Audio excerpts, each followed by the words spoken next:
Je m'appelle Red Callaway, et la nuit dont je vais vous parler. J'avais 47 $ sur mon compte courant. Une Honda de 2014 avec un témoin de moteur allumé que j'ignorais depuis 6 mois. Et une femme qui était partie depuis 4 mois et 12 jours. Elle m'avait quitté pour un homme nommé Brendan. Un agent immobilier qu'elle avait rencontré au cours de la dernière année de notre mariage. J'avais 38 ans.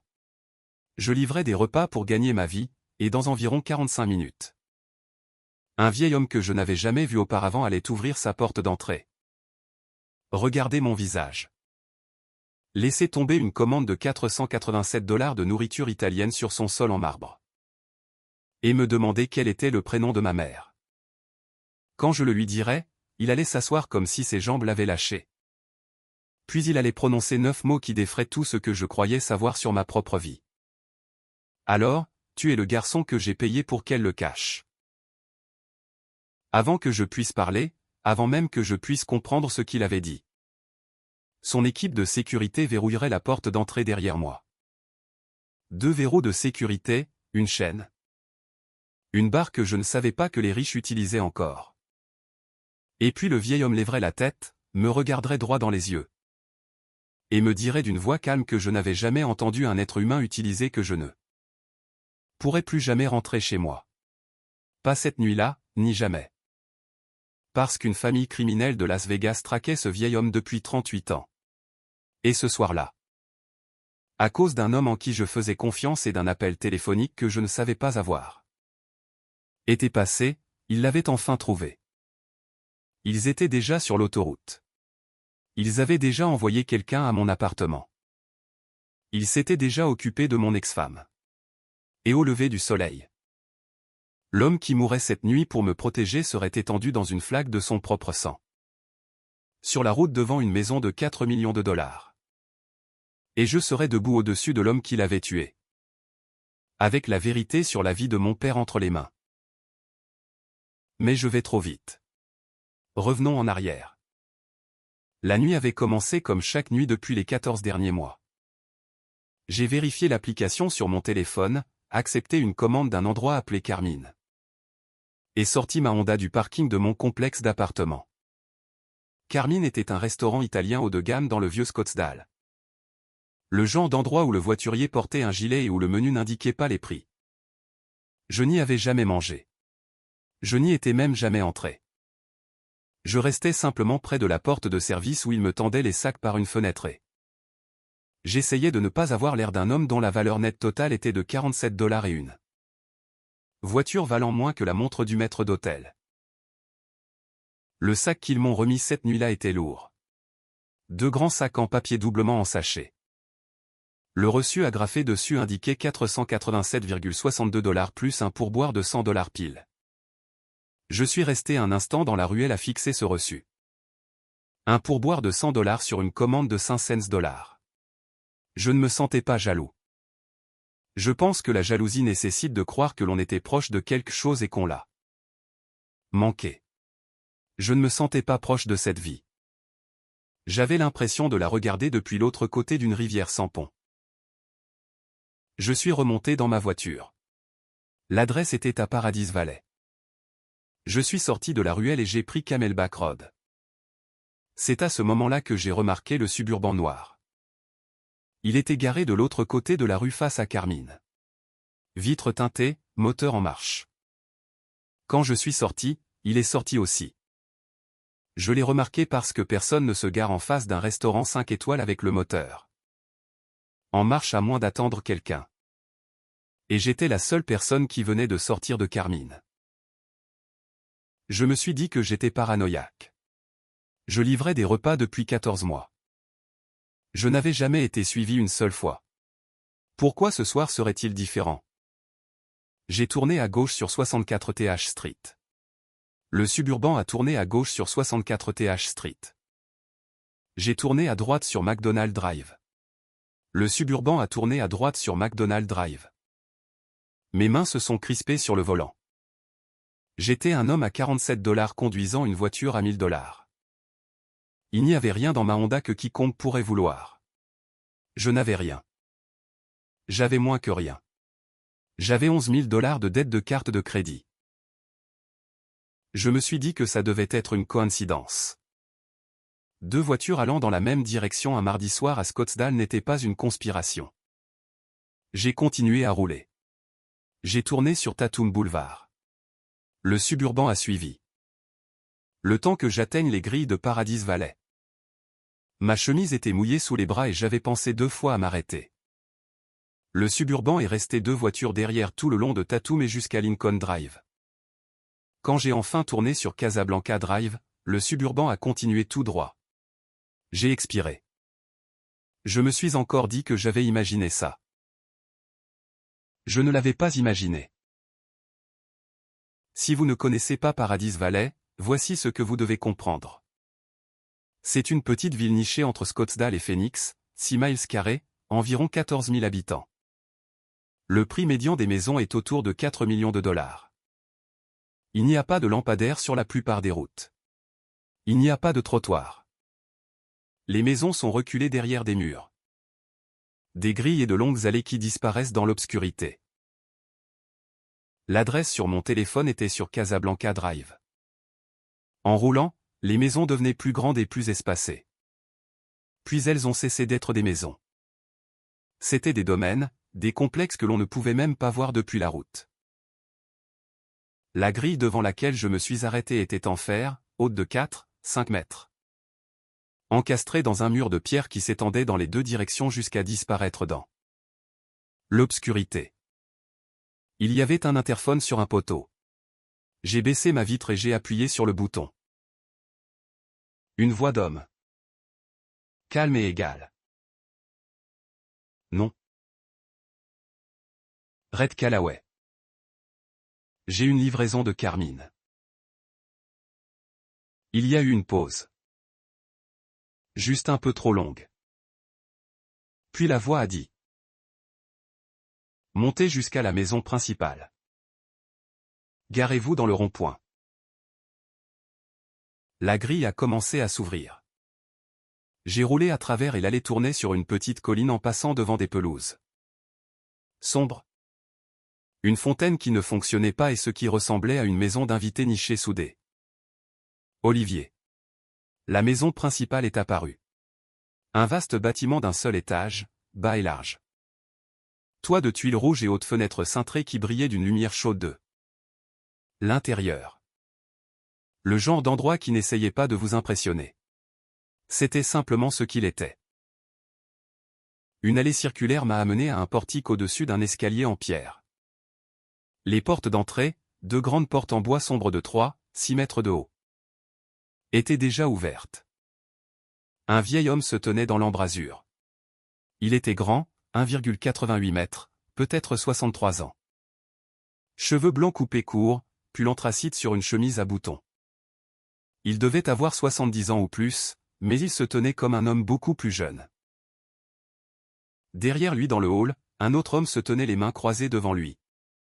Plus jeune que le vieil homme, peut-être au début de la soixantaine, bâti comme un ancien marine. Je suis sorti de la Honda avec les sacs. L'air sentait les buissons de créosote après la pluie, même s'il n'avait pas plu. J'ai monté les marches. Bonsoir. Monsieur. Ai-je dit. J'ai votre livraison de Carmine. Le vieil homme n'a rien dit pendant un long moment. Il regardait mon visage, pas le sac, mon visage. Puis ses yeux se sont déplacés vers mon oreille gauche. J'ai une petite cicatrice là à cause d'un accident de vélo quand j'avais 9 ans. La plupart des gens ne la remarquent pas. Lui, si. Et quand ses yeux sont revenus sur les miens, quelque chose dans son expression avait changé. Je lui ai tendu le sac. Il a tendu la main. Sa main s'est arrêtée à mi-chemin. Puis sa main s'est mise à trembler et le sac est tombé. Il ne l'a pas pris et il ne l'a pas lâché. Sa main avait simplement oublié ce qu'elle faisait. Il a heurté le sol en marbre avec un bruit que je me souviendrai le reste de ma vie. Du verre qui se brise dans le papier, de la sauce qui éclabousse. L'odeur d'ail et de vin qui s'élève dans l'air chaud du hall. Le vieil homme n'a pas regardé en bas. Monsieur, ai-je dit? Je suis vraiment désolé. Laissez-moi nettoyer ça. J'ai des serviettes dans ma voiture. Quel était le prénom de votre mère? Sa voix était à peine plus qu'un murmure. Monsieur. Allez-vous bien? Dois-je appeler? Quel était le prénom de votre mère? Même volume, même ton plat est mortellement calme, mais ses yeux étaient rivés sur les miens. Patricia. Ai-je dit? Elle s'appelait Patricia. Patricia comment? Patricia Callaway. Monsieur. S'il vous plaît. Êtes-vous? Le vieil homme s'est assis. Il y avait un banc dans le hall. Et ici est assis comme un homme s'assoit quand ses jambes ont cessé de vouloir le porter. Ses mains ont trouvé ses genoux. Ses épaules se sont affaissées. Puis il a levé la tête et ses yeux étaient humides, mais sa voix était ferme. Alors tu es le garçon que j'ai payé pour qu'elle le cache. Quoi? Ai-je dit? Monsieur. Je pense que vous me confondez avec. Vous êtes le fils de Patricia Callaway. Vous êtes né le 8 octobre 1987 à Tucson. Votre mère vous a dit que votre père était un homme nommé Daniel Callaway mort dans un accident de chantier avant votre naissance. Vous avez une cicatrice sur l'oreille gauche à cause d'un accident de vélo quand vous aviez 9 ans. Vous êtes divorcé d'une femme nommée Adeline Puitt. Et en ce moment, ce soir, vous avez 11 000 $ de dette de carte de crédit et 47 $ sur votre compte courant. Il a dit tout cela sans détacher ses yeux des miens. Je ne pouvais plus respirer. Monsieur Callaway, a dit l'homme plus jeune derrière lui. Veuillez entrer. Nous devons verrouiller la porte d'entrée. Qu'est-ce que c'est? Ai-je dit. Qu'est-ce que c'est? J'avais reculé d'un pas. Mon pied était maintenant sur la marche supérieure du portique. L'homme plus jeune s'est avancé. Il tenait une tablette. Il l'a tournée pour que je voie l'écran. L'écran montrait un flux vidéo en noir et blanc en direct. Une route, 2 lampadaires, un suburban noir garé sous le 2e lampadaire, moteur éteint. Phares éteints, 2 silhouettes à l'intérieur. Ce véhicule vous a suivi depuis Carmine, a dit l'homme plus jeune. Il est garé à 400 yards de cette grille. Et il est là depuis votre arrivée. Il y a un deuxième véhicule, identique, garé devant votre complexe d'appartements sur Eden Road. Il y en a un troisième garé devant la maison sur Camelback où votre ex-femme séjourne actuellement. Les 3 sont enregistrés au nom d'une société écran que nous suivons depuis 6 ans. Elle appartient à une organisation de Las Vegas qui essaie de tuer l'homme debout devant vous depuis 1987. J'ai fixé l'écran. Le suburban qui m'avait suivi était toujours là. Toujours en attente. Monsieur Callaway, a-t-il dit? Veuillez entrer maintenant. Je suis entré. L'homme plus jeune a fermé la porte derrière moi. J'ai entendu le verrou de sécurité coulisser, puis un autre plus haut, puis une chaîne. Et enfin le raclement indubitable d'une lourde barre qui tombait en place. Le vieil homme s'est levé lentement. Venez avec moi, a-t-il dit. S'il vous plaît, nous devons nous asseoir. Et je dois vous dire ce qui se passe avant que nous manquions de temps. Il m'a conduit à travers le hall, passant devant le sac renversé et le verre brisé. Dans une pièce plus petite donnant sur le couloir principal. Un bureau, boiserie sombre, une cheminée qui n'était pas allumée.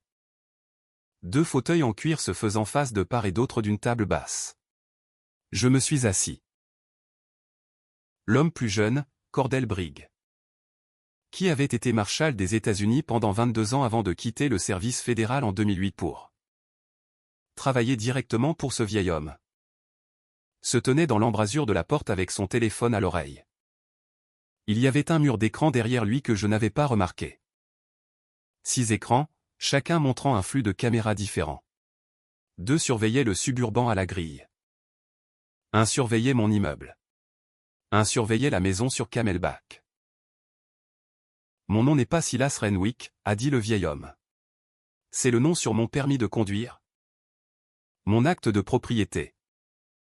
Mon passeport. C'est le nom sous lequel tout le monde dans cet état m'a connu pendant 38 ans. Mais ce n'est pas mon vrai nom. Mon nom est Salvatore Raldi. Je suis né en 1952 à Las Vegas. J'ai rejoint la famille criminelle Marsh en 1971 quand j'avais 19 ans. J'ai travaillé pour eux pendant 16 ans. Et j'ai atteint un rang que vous appelleriez lieutenant. Il a laissé cela s'imprégner. En 1985. J'ai rencontré une femme nommée Patty. Elle était réceptionniste dans un hôtel du centre-ville. J'avais 33 ans. Elle en avait 23. Au début de 1987, elle était enceinte de mon enfant. Et ce même printemps, j'ai surpris don Lorenzo Marsh en train de planifier son assassinat pour faire passer ça pour un vol, comme un message pour moi. Alors, je suis allé au FBI le lendemain matin. En septembre 1987. J'étais sous protection des témoins. Je suis devenu Silas Renwick. Votre mère est devenue Patricia Callaway. Nous avons été placés dans des villes séparées sous des identités séparées. Elle était enceinte de 8 mois quand elle est arrivée à Tucson pour la première fois. Il a regardé ses mains. Je lui ai demandé de faire quelque chose de terrible. Je lui ai demandé de vous élever sans moi et de vous mentir parce que je croyais de tout mon être qu'au moment où vous sauriez qui j'étais, les gens qui me voulaient mort vous trouveraient. Et ils n'hésiteraient pas. Ils vous auraient tué. En un clin d'œil pour tout me prendre. Monsieur Raldi, a dit Cordell. Il avait retiré le téléphone de son oreille et son visage avait changé. Le véhicule à la grille vient de déposer un occupant. Il est à pied, se déplaçant vers l'est le long du mur. C'est un guetteur. Il confirme. Mais je dois vous montrer le flux de Edenrod. Il a tapoté sa tablette. L'un des moniteurs muraux a changé. Il montrait mon immeuble d'appartement.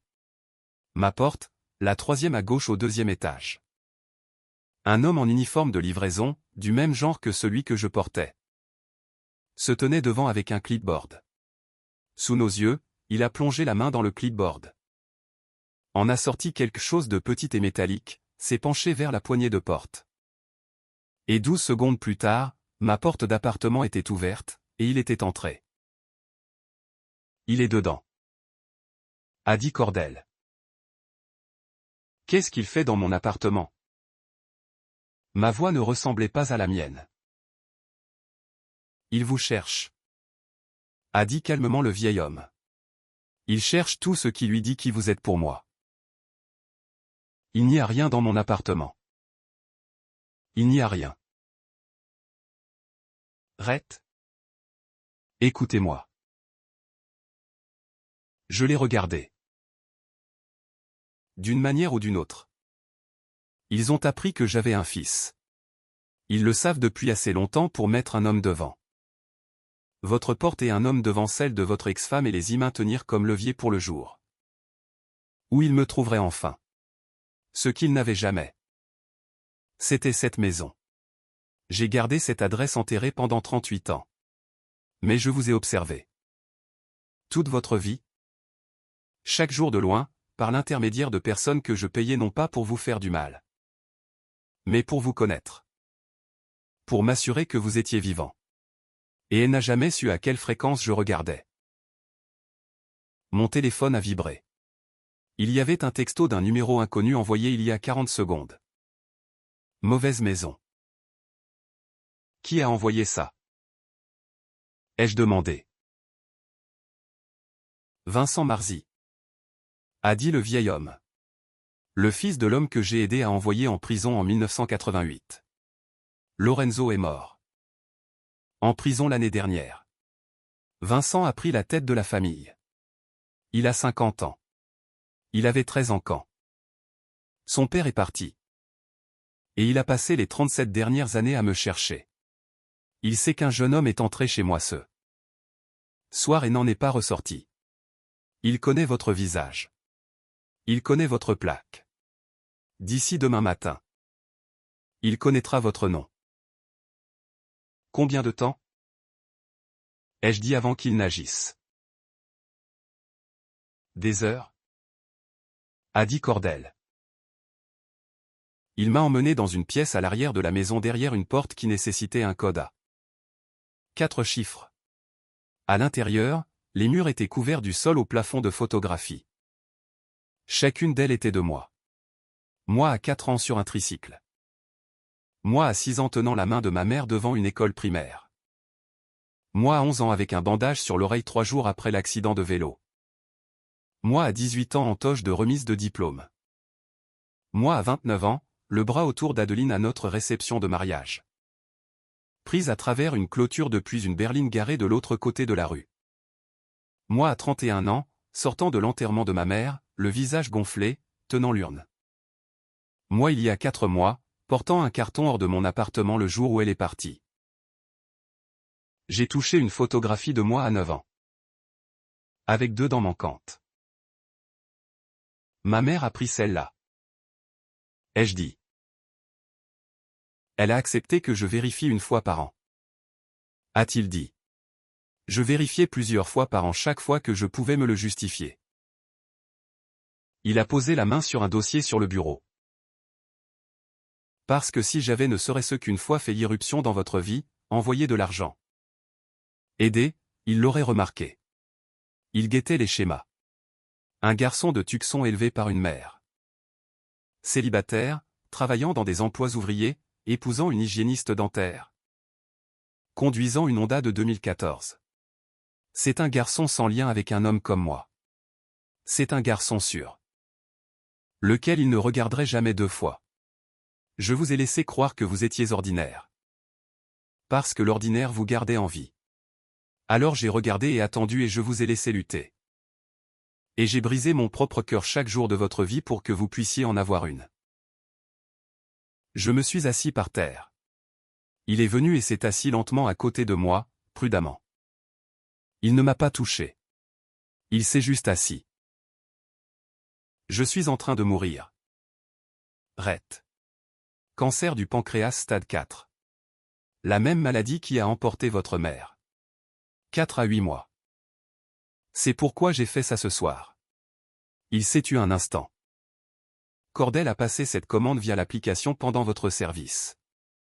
Il l'a écrite à votre intention exprès. C'était imprudent. La chose la plus imprudente que j'ai faite en 38 ans. Mais je suis en train de mourir. Et je voulais une chance de voir votre visage avant. Vous n'avez rien fait. De mal ce soir? Fils. C'est moi. J'ai tendu la main vers vous après toute une vie à savoir qu'il ne fallait pas. Et en tendant la main vers vous, je les ai menés jusqu'à nous deux. Quoi qu'il arrive maintenant, c'est de ma faute. Il y avait une enveloppe scellée sur le bureau. Il me l'a apportée. Mon nom était écrit dessus à la main. Je connaissais l'écriture de ma mère. Elle l'avait écrite en juin 2018, 9 mois avant sa mort. Elle m'avait dit de vous la donner seulement si je décidais un jour que vous aviez plus besoin de la vérité que du mensonge. Je l'ai ouverte. Je l'ai lue. Je ne vais pas tout vous lire. Une partie est entre elle et moi. Mais elle a dit ceci. Mon fils, si tu lis ceci, alors ton père a décidé que tu avais besoin de la vérité. Je lui fais confiance. Il n'est pas l'homme qu'il était quand je l'ai rencontré. Il est devenu un homme meilleur à cause de toi. Je l'ai aimé dès l'instant où je l'ai rencontré. Et je l'ai aimé pendant que je te mentais. Et je t'ai menti. Parce que l'alternative était de te perdre. Et j'aurais fait n'importe quoi en ce monde pour ne pas te perdre. Je ne me suis pas remarié parce que je ne le voulais pas. J'attendais. Je savais que je ne le reverrai plus dans cette vie. J'attendais la prochaine. Tu n'as jamais été seul. Il veillait sur toi chaque jour. Rien de tout cela n'était de ta faute. Tout était amour. Le genre d'amour le plus douloureux qu'un homme puisse donner à un enfant. Le genre qui doit ressembler à l'absence pour être réel. Tout mon amour. Toujours. Ta mère. Je l'ai lu 3 fois. Quand j'ai levé les yeux, mon père était assis dans un fauteuil les yeux fermés. Des larmes coulant sur son visage, sans faire de bruit. Je me suis levé. J'ai traversé la pièce. Je me suis assis en face de lui. Papa, ai-je dit. C'était la première fois que je prononçais ce mot à une personne qui l'entendait. Il a ouvert les yeux. Il a tendu la main par-dessus la table. Il a pris la mienne. Merci, a-t-il dit. Cordel a fait irruption par la porte. Monsieur Raldi. Nous avons un problème. Un gros. La main du vieil homme s'est crispée sur la mienne une seconde. Puis l'a lâchée. Allez-y. La planque sécurisée de l'agent Vargas. Celle où nous avons placé Adeline il y a 2 heures. Elle est compromise. Il y avait un véhicule marche devant la grille 90 secondes après l'arrivée de la protection fédérale. 90 secondes. Monsieur. Quelqu'un leur a donné l'adresse, et seulement 4 personnes la connaissaient, moi. Vargas, son superviseur de terrain, et Ezra. Le vieil homme s'est figé. Ezra. Quand il a ouvert les yeux, quelque chose dans son visage avait changé. Plus dur, plus vieux, comme un homme se souvenant de qui il était autrefois.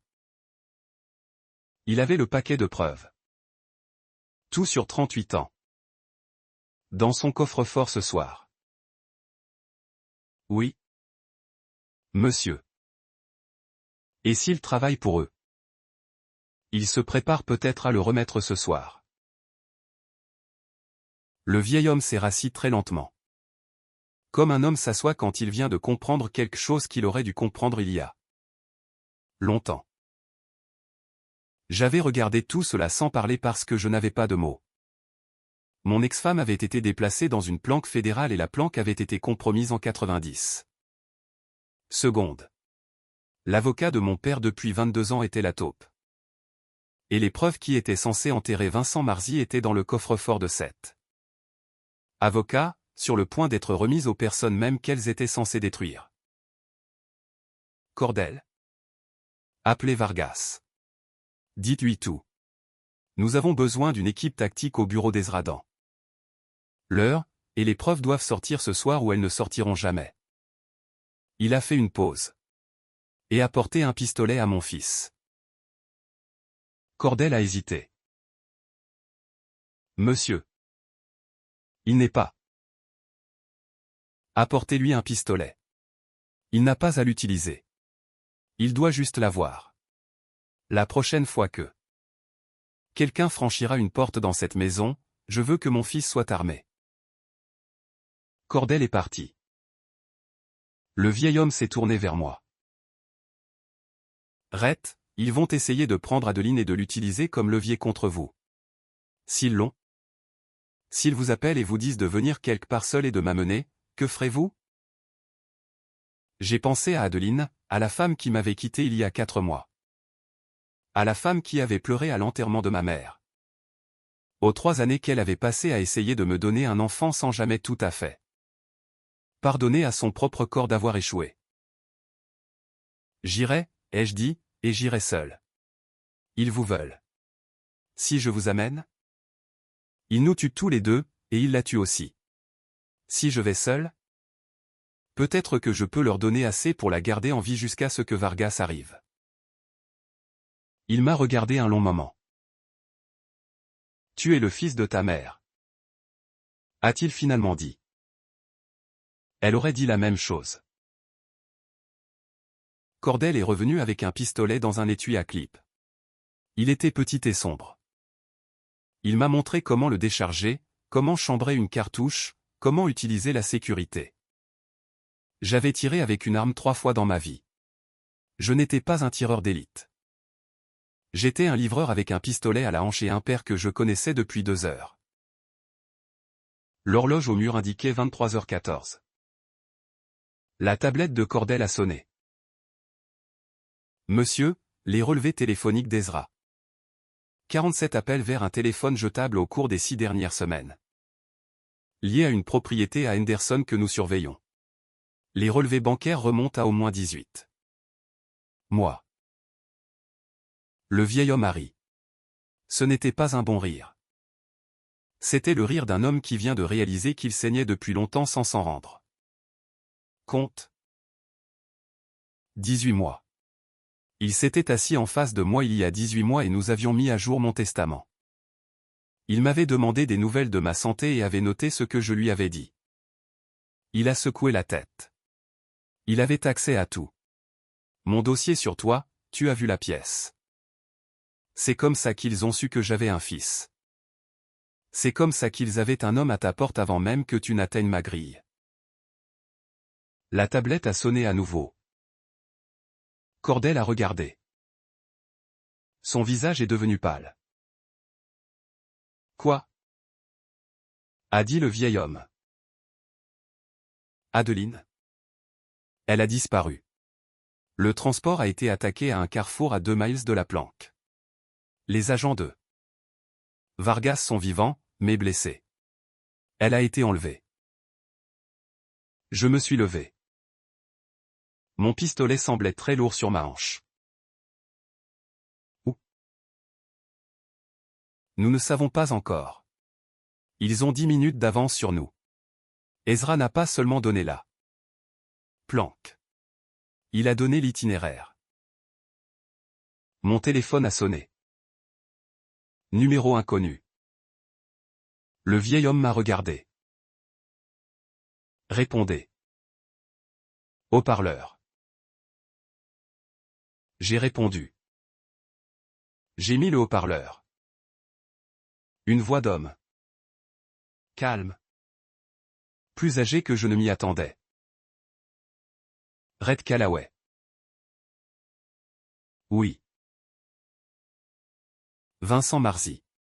Votre ex-femme, Adeline Puitt, est actuellement avec 3 de mes associés dans un véhicule sur l'Interstate 10. Direction est. Elle est vivante. Elle n'est pas blessée. Nous aimerions la garder ainsi. J'ai serré le téléphone si fort que j'ai senti l'étui craquer. Que voulez-vous? Je veux l'homme que vous avez découvert ce soir être votre père. Je veux Salvatore Raldiala. Grille d'entrée de son domaine à 5 heures du matin, seul, à pied, désarmé. Et je veux que vous sortiez avec lui. Vous deux montez dans un véhicule que j'envoie. Et votre ex-femme est libérée au moment où mes associés confirment votre arrivée. Je suis un homme de parole. Votre père le sait. Je l'ai appris de mon père. Mon père me regardait. Son visage était indéchiffrable. Et si nous ne venons pas? Ai-je dit. Alors je renverrai Adeline vers vous en morceaux. En commençant par sa main gauche. Je ne bluffe pas. Votre père peut vous dire que je ne bluffe pas. Mon père a fait ça à un homme en 1983. L'homme est venu. Ils viennent toujours. 5 heures du matin. Monsieur Callaway. La grille, à pied. La ligne a été coupée. J'ai baissé le téléphone. J'ai regardé mon père. Je le connaissais depuis 2h40. J'avais dit le mot « papa » 2 fois. Papa. Ne papa. Écoute.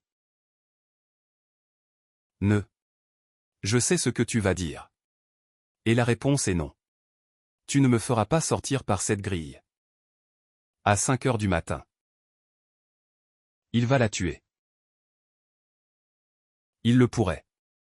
Il pourrait aussi ne pas le faire. Vincent est le fils de son père. Et son père tenait parole quand il la donnait. Mais ça n'aura pas d'importance parce que nous n'allons pas arriver. Si je franchis cette grille, les preuves que j'ai passé 38 ans à construire ne verront jamais un tribunal. Vincent restera libre les 50 prochaines années. Il tuera plus de gens. Il tuera les femmes que d'autres hommes. Cache de sa famille. Le coût de la sauver est chaque vie que cet homme prendra pour le reste de sa vie. Je l'ai fixé. Il y a une autre façon, a-t-il dit. Nous leur donnons ce qu'ils veulent. Mais nous le leur donnons à nos conditions. Cordell. Combien de temps avant que Vargas et Ezra aient les preuves entre les mains fédérales? Ezra dans 15 minutes. Les preuves 40 minutes après. Et Vincent vient lui-même. Tu es sûr? Il leur a dit qu'il voulait être à la grille à 5 heures. Il veut voir le visage du garçon. Il sera là. Le vieil homme a hoché la tête. Alors voici ce que nous allons faire. Je vais te raconter ce qui s'est passé à 5 heures du matin. Tel que ça s'est réellement passé parce que tu dois le savoir. Le véhicule marche s'est arrêté devant la grille principale à 4h58 du matin. Un SUV Cadillac noir. 4 hommes. Vincent sur le siège arrière gauche derrière le conducteur. La grille était ouverte. Nous l'avions ouverte pour la rencontre. Une silhouette se tenait juste à l'extérieur sur le bord de la route. Pull anthracite, cheveux blancs coupés courts, 88 mètres. Se tenant comme un homme beaucoup plus jeune qu'il ne l'était, seul, désarmé. Mon père. Le véhicule s'est arrêté à 3 mètres de lui. Le conducteur a baissé sa vitre. Monsieur Raldi. Vincent. Monte. Où est le garçon? Il arrive. Où est la femme? Monte dans la voiture et tu pourras poser toutes les questions que tu veux. Mon père a fait un pas vers le véhicule, puis un autre. Ce qui s'est passé ensuite faisait partie du plan du FBI. La plupart. L'équipe tactique fédérale était déjà en position, 200 yards dans chaque direction derrière le mur. L'agent Vargas était à 3 pâtés de maison avec une radio. Il y avait un sniper sur un toit de l'autre côté de la rue. Les preuves avaient été récupérées du coffre-fort d'Ezra 43 minutes plus tôt. Et Ezra était en garde à vue fédérale. Le plan était que mon père marche vers la voiture, arrive à moins de 5 mètres, et se baisse. Et l'équipe interviendrait. Ce qui n'était pas le plan, c'était le deuxième véhicule. Il est arrivé sur la route derrière nous. Nous ne l'avons pas vu sur les caméras parce qu'ils avaient tué la caméra de ce côté du mur avec un brouilleur directionnel que les gens de Vargas n'avaient pas anticipé. La première fois que quelqu'un a su pour lui, c'est quand il a accéléré en dépassant le premier véhicule. La portière arrière s'est ouverte et un homme avec un fusil s'est levé et a visé l'avant de mon père. Il y avait exactement 2 personnes qui ont vu le fusil à temps pour faire quelque chose.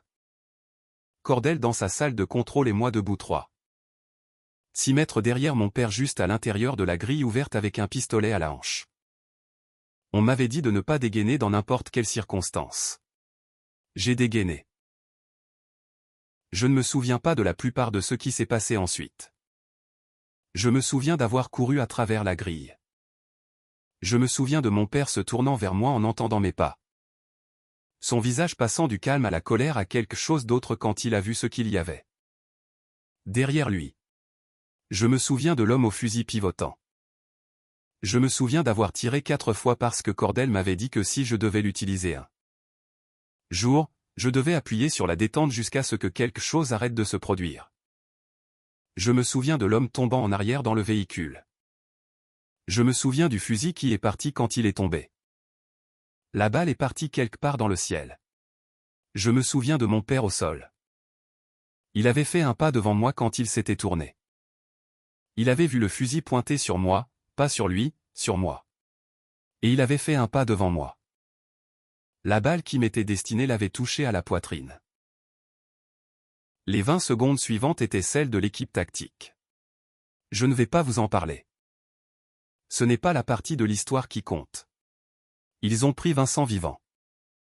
Adeline a été récupérée dans un entrepôt à Casa Grande 48 minutes plus tard, indemne. Les hommes qui la retenaient se sont rendus dès qu'ils ont compris ce qui s'était passé au domaine.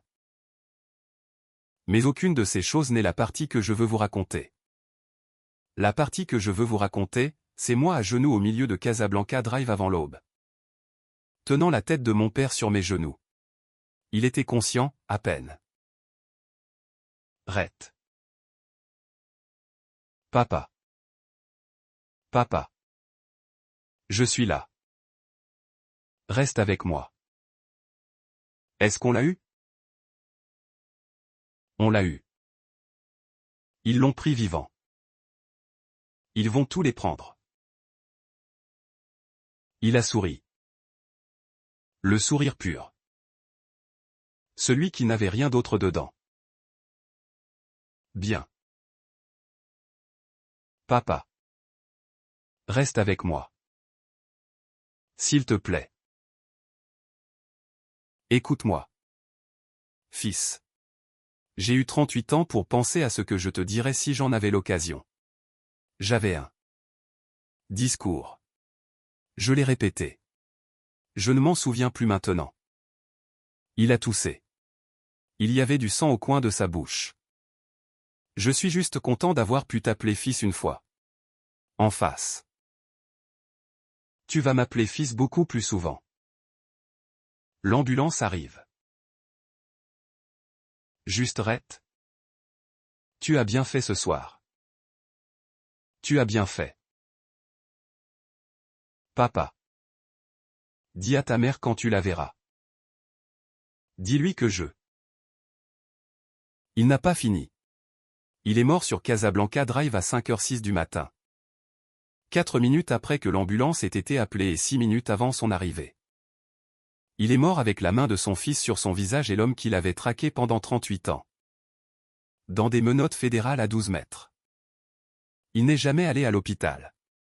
Il n'est jamais allé en soins palliatifs. Il n'a jamais passé 6 semaines dans un fauteuil roulant à attendre que le cancer le prenne en morceaux. Il est parti comme il avait passé toute sa vie à refuser de partir, selon ses propres termes. Sur ses pieds, en protégeant son fils. Je pense que c'était la seule fin qu'il aurait acceptée. L'équipe avait Vincent au sol menotté quand mon père a cessé de respirer. L'agent en charge, un homme nommé Hollis, lui lisait ses droits. Vincent ne regardait pas les agents. Il me regardait. Je me suis levé. J'ai laissé le corps de mon père là où il était. J'ai traversé la route. Vargas sortait de son véhicule. Monsieur Callaway. Veuillez reculer. Je n'ai pas reculé. Vincent me souriait. Le visage contusionné d'un côté. La lèvre fendue. Tu es le fils. Je suis le fils. Tu as tiré sur mon homme. Tu n'aurais pas dû faire ça. Gamin. Tu aurais dû laisser faire. Ton père mourrait de toute façon. Dans 6 mois il serait parti. Il est parti maintenant. Ouais. Son sourire s'est élargi. Il est parti maintenant. Et tu vas passer le reste de ta vie à regarder par-dessus ton épaule. Ma famille est plus grande que moi. Je ne suis pas le dernier, gamin. Je suis juste le plus bruyant. Je me suis accroupi devant lui. Nous étions les yeux dans les yeux. Vincent, dans environ 10 minutes. Une équipe fédérale va sortir d'un bureau à Phoenix emportant tout ce que mon père a passé 38 ans à construire, des noms, des comptes bancaires, des enregistrements audio. 19 fonctionnaires fédéraux que ta famille a payés. 2 corps enterrés près de Parimpe en 1991 que le FBI cherche depuis avant que tu saches conduire. Et le nom de chaque témoin coopérant à l'intérieur de ton organisation. Y compris le cousin qui porte un micro depuis 2 ans. Son sourire a vacillé. Le temps que le soleil se lève, tous ceux qui ont jamais pris un ordre de toi en ont donné un en ton nom, ou ont blanchi $1 en ton nom, seront en garde à vue fédérale. Ici, Vegas, Chicago. Les cousins en Sicile que vous pensiez que nous ne connaissions pas. Tous ce soir. Son sourire avait disparu. Mon père est resté assis dans une maison de 4 millions de dollars et m'a regardé livrer des pizzas. Et a construit un dossier. Il est mort ce soir à cause de toi. Mais avant. Il s'est assuré qu'en partant, toute ta famille partirait avec lui. Il ne reste plus personne pour venir me chercher. Tu es le dernier marzi à l'extérieur d'une prison. Et d'ici le déjeuner, tu ne seras plus à l'extérieur non plus. Je me suis levé. Voilà ce que mon père a fait à ta famille. Vincent. Il t'a donné 38 ans pour penser que c'était fini. Puis il t'a donné une nuit pour découvrir que ce ne l'était pas. Je me suis retourné et je suis revenu là où était le corps de mon père. Vargas se tenait au-dessus de lui, chapeau à la main. Derrière moi, Vincent Marzi, 50 ans, menotté sur le trottoir devant le fils du tueur de son père. A commencé à hurler. Pas des mots, juste un son. La façon dont un animal hurle quand il comprend ce qui lui est arrivé. Ils l'ont mis dans le fourgon de transport avec ce son qui sortait encore de sa bouche. Je ne l'ai jamais revu. Le procès a eu lieu 1 an et demi plus tard. Vincent a été condamné pour 3 chefs de conspiration. 2 chefs de conspiration en vue de commettre un meurtre, tentative de meurtre d'un témoin fédéral. Conspiration d'enlèvement, et 17 crimes financiers. Perpétuité sans libération conditionnelle, plus 400 ans. 23 autres ont eu entre 12 ans et la perpétuité. La famille Marzi a cessé d'exister en tant qu'entité opérationnelle dans les 90 jours suivant la mort de mon père. Les 2 corps près de Parimpe ont été récupérés et rendus à leur famille. Le ministère de la Justice a appelé le dossier de mon père le paquet de renseignements privés le plus complet jamais remis par un témoin coopérant dans l'histoire des poursuites contre le crime organisé américain. Il est devenu la base de 14 affaires supplémentaires. Plusieurs sont encore ouvertes. L'identité de mon père est devenue publique le lendemain du raid. Les journaux l'ont appelé le témoin qui a attendu 38 ans. Le New York Times a publié 3000 mots en première page de l'édition du dimanche. On m'a offert cette chiffre pour les droits de son histoire. J'ai tout refusé. Je l'ai enterré à côté de ma mère à Tucson. J'ai dû passer quelques appels, déplacer quelques parcelles, mais j'ai réussi. Elle est à gauche. Il est à droite. Les pierres tombales correspondent. Je les ai fait graver ainsi. Il s'est écoulé un peu plus d'1 an. Je dirige maintenant son entreprise, Renwick Holdings. Je suis lent. Cordell m'apprend. L'entreprise ne s'est pas effondrée, ce que je compte comme une victoire. Je le fais parce que c'était la sienne et parce que je veux comprendre la forme de la vie qu'il a construite pendant que je mangeais des sandwichs sur un parking de Walmart. La Honda est dans un garage sur la propriété. Je ne la conduis pas beaucoup, mais je ne l'ai pas vendue, et je ne pense pas le faire. Il y a des choses que l'on garde, non pas parce qu'on les utilise, mais parce qu'elles étaient à vous avant que quiconque sache que vous étiez quelqu'un. Ezra Land est en prison fédérale. Il a plaidé coupable. 19 ans. Il m'a envoyé une lettre il y a 6 mois pour demander pardon. Je ne l'ai pas ouverte. Je ne sais pas si je le ferai un jour. J'ai créé une fondation au nom de ma mère, la Fondation Patricia Callaway.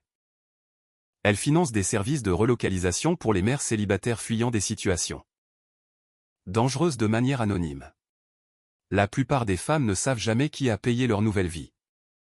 C'est comme ça que ma mère l'aurait voulu. Adeline et moi ne sommes pas revenus ensemble. Elle est toujours avec Brendan. Elle est venue à l'enterrement de mon père. Elle m'a tenu la main pendant toute la cérémonie. Elle a pleuré plus fort que moi parce que je ne pouvais pas encore pleurer et elle le savait.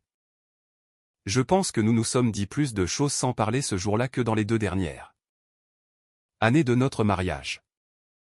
Nous sommes amis maintenant. Elle est heureuse. Elle mérite d'être heureuse. Je ne suis pas encore heureux. Je le serai peut-être un jour. Je ne suis pas sûr que ce soit le bon mot pour moi en ce moment. Je suis autre chose. Je suis un homme dont le père est mort en le protégeant à 5 heures du matin sur une route à Paradise.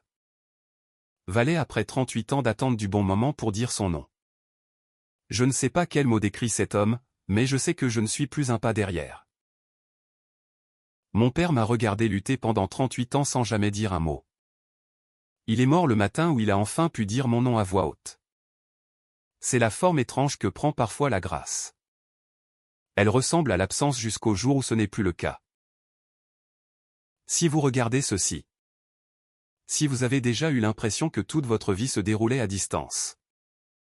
Comme si vous étiez un pas derrière tout le monde. Comme si tout ce que vous essayez ne marchait jamais tout à fait. Je veux que vous considériez juste un instant que vous ne voyez peut-être pas toute l'image. Une partie de l'amour dans votre vie est bruyante. Une partie est silencieuse. Une partie ressemble à l'absence. Une partie ressemble à un homme que vous n'avez jamais rencontré. Debout devant un fusil à 5 heures du matin sur une route en Arizona. Prenant une balle destinée à un fils qu'il venait juste de rencontrer. Une partie est le genre d'amour le plus douloureux qu'une personne puisse donner. J'ai eu un père. Il est mort en sauvant ma vie environ 8 heures après que j'ai appris qu'il existait. Je l'aimerai pour le reste de la mienne. Merci d'avoir été avec moi pendant cette histoire. Si elle a signifié quelque chose pour vous, veuillez envisager d'aimer la vidéo et de vous abonner si ce n'est pas fait. Laissez un commentaire et dites-moi. Y a-t-il eu quelqu'un dans votre vie dont l'amour vous n'avez pas compris jusqu'à ce qu'il soit trop tard? Ou quelqu'un dont l'absence vous avez réalisé plus tard était l'amour le plus fort de tous? Je lis tous les commentaires. Prenez soin les uns des autres. À la prochaine.